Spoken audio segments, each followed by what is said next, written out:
السلام علیکم ناظرین، آپ دیکھ رہے ہیں ہیلو جی بی، میں ہوں شفا لون۔ ناظرین، آج 9 مئی تھی اور 9 مئی کے دن کچھ لوگوں نے اس کے مذمتی اجلاس یعنی جلسے جلوسے کی اور کچھ لوگوں نے اس کے حق میں کی اور پاک فوج سے اظہار یکجہتی کا اظہار کیا۔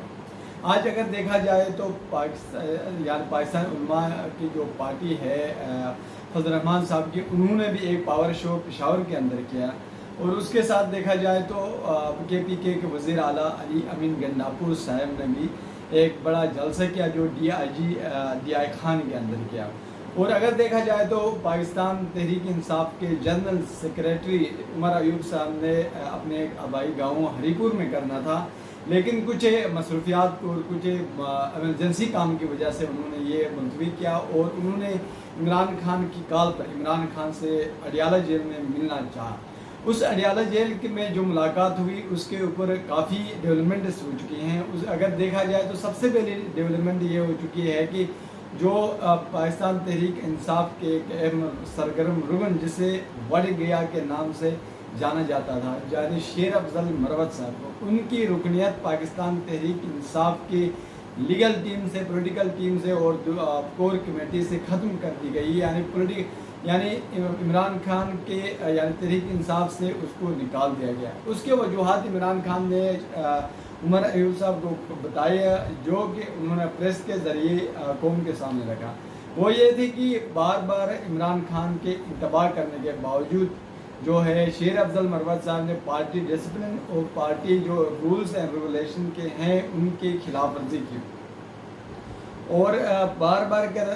کہنے کے باوجود انہوں نے پارٹی ڈسپلن کے خلاف چلے۔ لیکن البتہ دیکھا جائے تو عمران خان نے یہ کہا کہ انہوں نے پارٹی کے لیے بہت اچھے کام کیے، مشکل وقت میں انہوں نے جہاں جانا نہیں بنتا تھا وہاں جا کر تمام کارکنوں کو مشکل وقت میں موٹیویٹ کر کے اس دلدل سے پاکستان تحریک انصاف کو نکالنے میں اہم کردار ادا کیا۔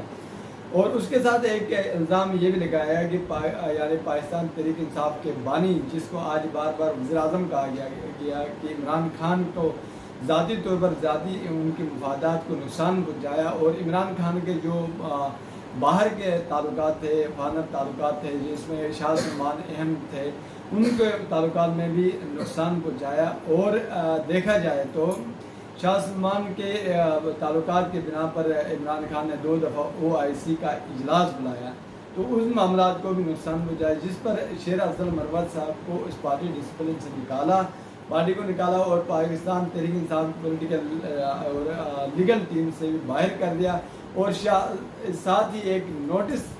سرسری ایک نوٹس یعنی شیر افضل مروت صاحب سے وجوہات کے بنیاد پر طلب کر لیا کہ ان کی وجوہات کیا ہیں اور فوراً اس کا شوکاز نوٹس بھیجا جائے۔ یہ عمران خان کے جو ہے ان کے اپنے چیزیں تھی جو انہوں نے کر دی۔ اس کے ساتھ ساتھ اگر دیکھا جائے تو عمران خان نے جو ہے کہ سابق صدر عارف علوی کو بھی بہت اہم رکنیت دی ہے، بہت اہم منصب ان کو دے دیا ہے اور اس کے ساتھ آزاد کشمیر کے وزیر اعظم نیازی صاحب ہیں، ان کو بھی اہم رکنیت دے دی ہے۔ پھر انہوں نے 2 چیزیں اپنی طرف سے بھی کہی۔ انہوں نے کہا کہ یعنی جنرل سیکریٹری عمر ایوب صاحب نے پریس کانفرنس میں کہا کہ جو آصف علی زرداری صاحب نے 3 گاڑیاں توشہ خانہ سے اٹھائے ان کا حساب دے دے، اس کا استثنا مانگا ہے۔ اسی کے ساتھ دیکھا جائے تو نواز شریف صاحب نے بھی 2 گاڑیاں اٹھائی ہیں جو مریم نواز نے اپنے اثاثوں میں ڈکلیئر نہیں کیا ہے۔ اس کے ساتھ عمران خان نے یہ کچھ چیزیں بھی یوں بھی کی ہیں، کچھ سپریم کورٹ آف پاکستان میں جمع کرنے کا کہا، وہ یہ ہے کہ یعنی جو 9 مئی کے جو فوٹیج تھے اور 9 مئی کے جو CCTV کیمراز کے ذریعے جو وہ شواہد اکٹھا کیے تھے وہ ڈیلیٹ کر دیے گئے، ان کو بھی طلب کیا جائے۔ اور اس کے ساتھ انہوں نے کہا کہ 9 مئی کے دن میں اور تقریباً 16 کے قریب پاکستان تحریک انصاف کے جو کارکنان کو مارا گیا، شہید کیا گیا، ان کا بھی نوٹس مانگا ہے۔ اسی کے ساتھ اگر دیکھا جائے تو پاکستان تحریک انصاف کے جو پارلیمانی سیکرٹری جو ہیں انہوں نے یہ کہا کہ ہم اپنی جدوجہد جاری رکھیں گے اور عمران خان کو بڑا مینڈیٹ ملا اور سابق صدر عارف الوی کو بھی بولنے کا موقع ملا. انہوں نے کہا کہ عمران خان ایک بڑے سیاستدان ہیں اور ورلڈ لیول پر سمجھا ایک لیڈر، پاپولر لیڈر سمجھا جاتا ہے. اس کے خلاف جو ان کے ساتھ سازشیں کی جا رہی ہیں اس کو بند کیا جائے، اور عوام کا ایک بڑا مینڈیٹ ان کو ملا ہے اور عوام کی ایک بڑی مینڈیٹ ان کو حاصل ہوئی ہے، جس کی بنیاد پر ان کو یعنی وہ ایک پاپولر لیڈر ہیں. تو اس کے ساتھ انہوں نے یہ بھی کہا کہ عمران خان جو